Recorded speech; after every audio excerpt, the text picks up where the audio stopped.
Howdy folks, and we haven't had any tanks this week, have we? Don't worry, we're going to fix that today. What do you think of that, Angazuki? Shall we have some tanks? Angazuki? Typical. A minute ago she wouldn't shut up, now I can't get a word out of her. What use are you, cat? Anyway, Tier 7 battle on the Abbey map. And this in the Polish Tier 6 medium tank, the 40TP Habicha. I don't know how you pronounce that. This is RNG Power Bottom. I don't know why, but I love that name. So, yeah. Admittedly, the first time I saw this tank, I thought it was the Japanese Tier 7, the Churi. It looks very similar. And while the Churi isn't very good, it's at least better than this thing. Which is kind of surprising, because this was an actual tank design. Wargaming haven't made this up. It was designed, in fact a whole series of tanks were designed in 1939 by the Polish engineer Edward Habish, I don't know how you pronounce that either, combining German and Soviet designs. He basically went ahead and, in this thing, designed something that combined the best features of the Soviet T-34 and the German Panzer IV. Unfortunately, the same year, Germany invaded, so development was discontinued. For obvious reasons. It's a shame, because it probably would have been a very good tank. Unfortunately, here in World of Tanks, it's anything but. RNG Power Bottom is using the 90mm gun, which in its defence does have fairly good alpha strike for a Tier 6 medium, 240 average damage. I mean, we're talking German Tier 7 heavy tank 88mm gun standards of alpha strike. Unfortunately, just about everything else is terrible. Well, except for the gun depression. It does also get 8 degrees of gun depression, which isn't fantastic, but it's not bad. The armour is adequate. It gets 90mm of hull armour at the front. The turret can be kind of trollish with 130mm of armour at the front, but, well, the side and rear armour is abysmally bad, and everything else about the tank is abysmally bad. The gun handling is terrible, the accuracy is bad. The damage per minute is terrible, because you pay for having a 90mm gun at Tier 6 in a medium tank with 240 alpha damage by having a terrible rate of fire of just over 7 rounds per minute, although it's not worst in class.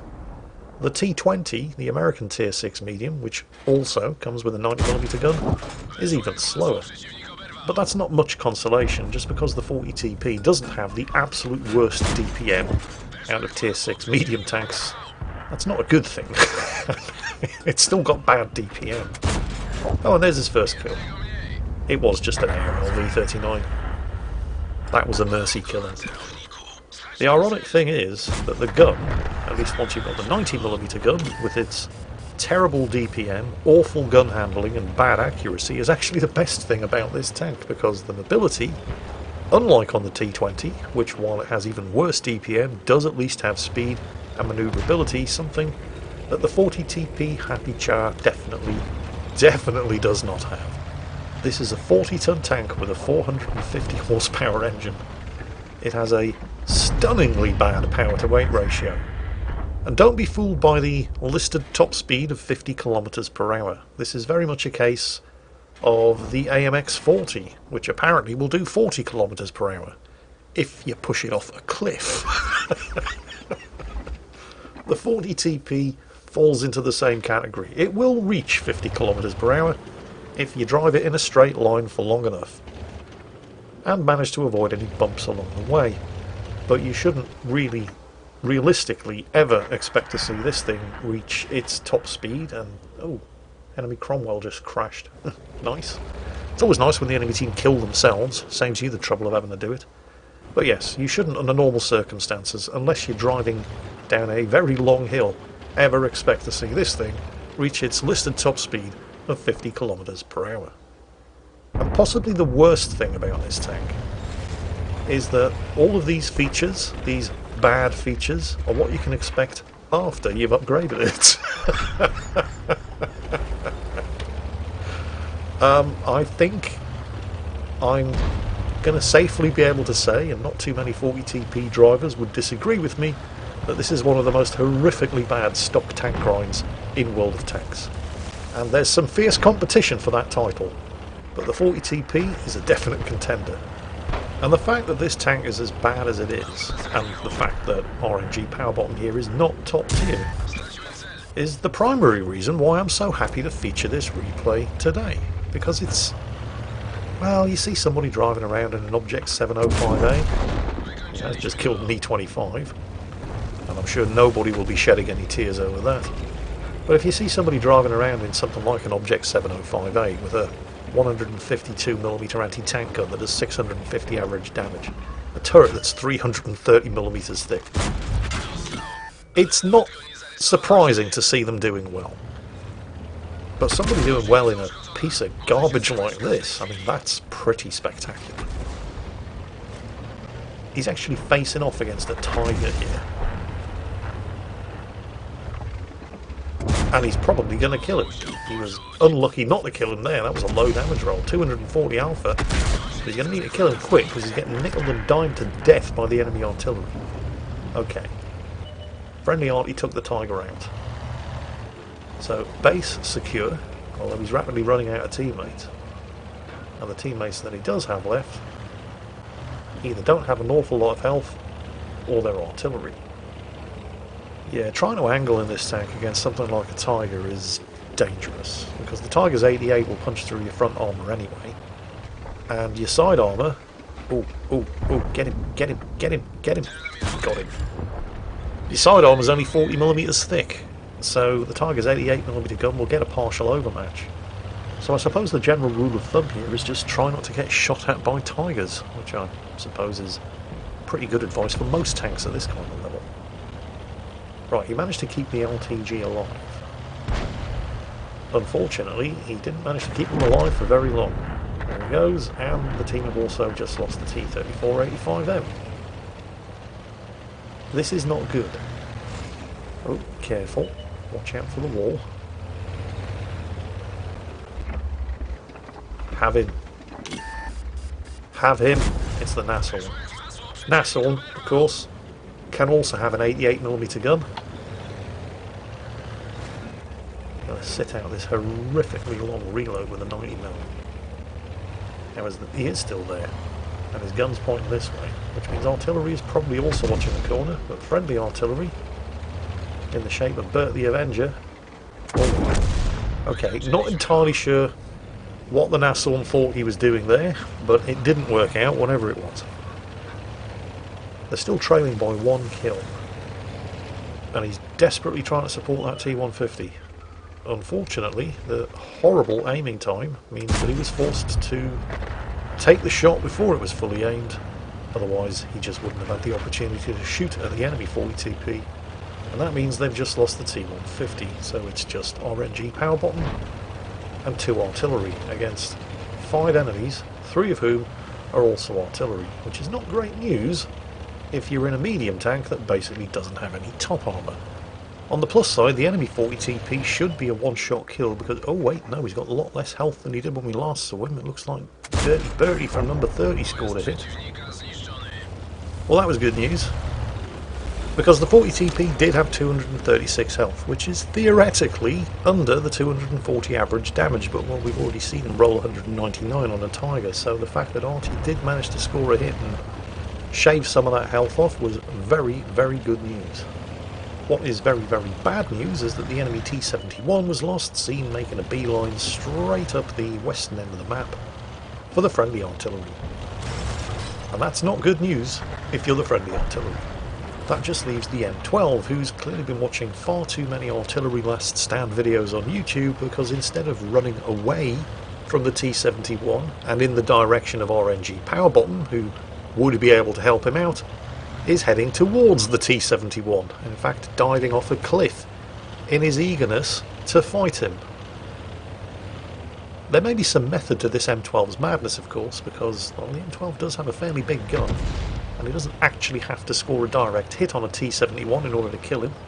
Anything in the same postcode should be enough with the splash damage, and it does appear to have at least worked, because the T-71 seems to be extremely reluctant to take his chances against the M12's gun. Now, he did get spotted around the corner which leads to the natural assumption that the T-71 is hiding somewhere in those bushes up ahead as he takes an extremely unwelcome hit from the enemy Lorraine 155. But the T-71 is not hiding in the bushes up ahead. And the M12, who was so keen to fight the T-71, seems to be making life extremely difficult for everybody in his haste to get away. Of course, with the T-71's position rumbled, he's scarpered, he's already done his job, spotting for artillery. Now where did he go? And M12, seriously. What are you doing? Perhaps let the medium tank go first? You know, the one with a gun that's actually designed for killing tanks? Nope, he's determined to be a hero. And unfortunately... well, he's not dead. Oh wait. Me and my big mouth. Okay.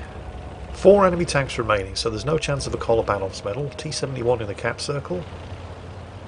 But he's obviously not attempting to cap. And you're never going to catch him, not on this thing. You'd struggle to catch a cold in this thing. So the T-71 is buggered off via the cap circle. But you have to expect him to not want to get into a straight fight with a medium tank on with a 90mm gun when you have the amount of health that the T-71 has. And yep, there he is. He's hiding in the bushes. Just attempting to spot. RNG power button gets him, but he did of course get spotted. And yep, here it comes. Keep moving. Oh, Artie. Unbelievable 2 shots on the move with this terrible gun. Both of them scoring kills. Well, I guess even a broken clock tells the right time twice a day, but you shouldn't expect to be able to pull that off again when you have gun handling as bad as this thing does. The good news, there's only 2 artillery left. The bad news, there's only 3 minutes of the game left. And both of them are extremely mobile artillery. The Hummel will do 42 kilometers per hour. The Lorraine will do 60. So, does he really want to leave the cap circle? That's the question. And that's the choice that he's facing right now. Because either one of them are entirely capable of crossing the map in a minute or less. So if he does go looking for them, and he is going looking for them, with 2 minutes and 43 seconds on the clock, and he's going the long way around as well, and this is not the most mobile of medium tanks, so if they catch him at their base as one or both of them arrive at RNG Power Bottom's base, he's lost this game. He won't get back in time to be able to reset.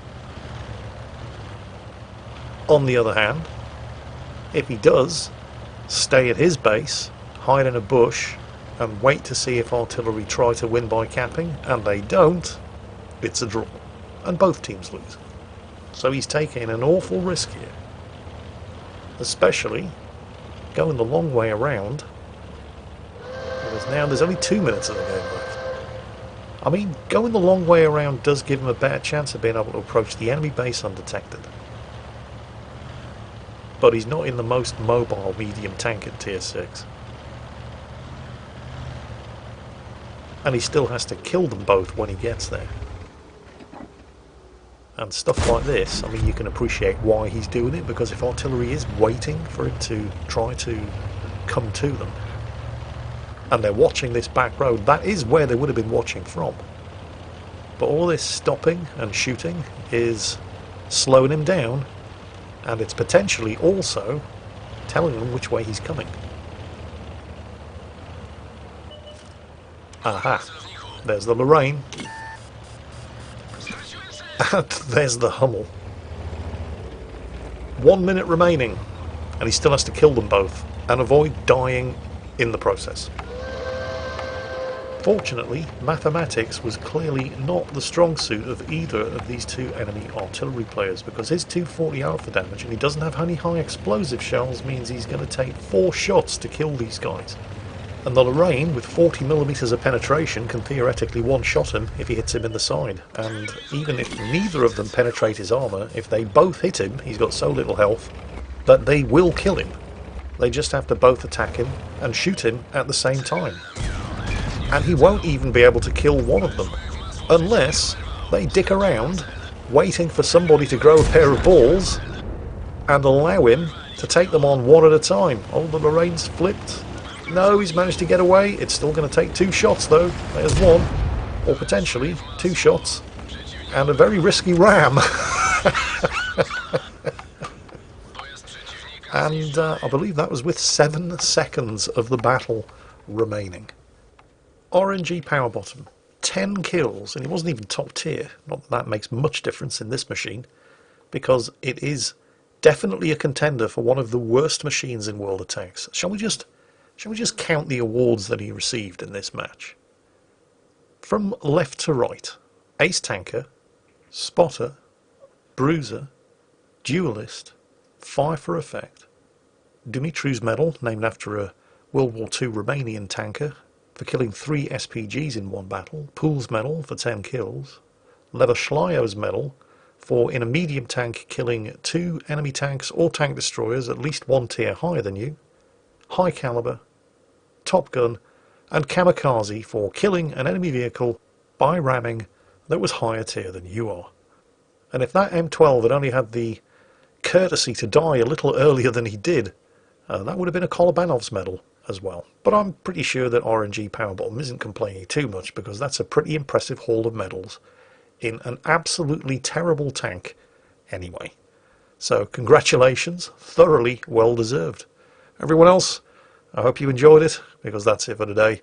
And as always, take care, stay safe, and I'll catch you next time.